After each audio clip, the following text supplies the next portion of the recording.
বাবা, এখানে তো প্রচণ্ড ঠান্ডা, খুব শীত লাগছে। তোমাকে আগে বলেছিলাম শীতের কাপড় চোপড় নিয়ে চলো, তুমি তো আমার কথা শুনলে না। দেখো কত তুষার পড়ছে, তো তুষার জন্য পাহাড়ের মতো উঁচু হয়ে যাচ্ছে।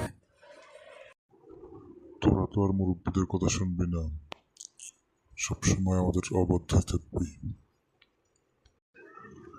আচ্ছা, আমি ফোন করে গাড়ি নিয়ে আসতে বলতেছি।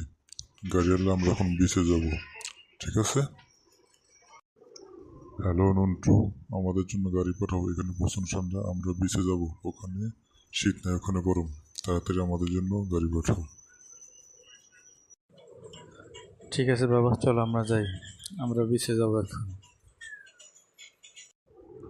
এখন ঠিক আছে মামুনি, খুশি এবার? হ্যাঁ বাবা, খুব খুশি। এখন ঠিক আছে, কি সুন্দর সমুদ্র, নদীর ঢেউ, সমুদ্র সৈকত, ভালো লাগছে এখন।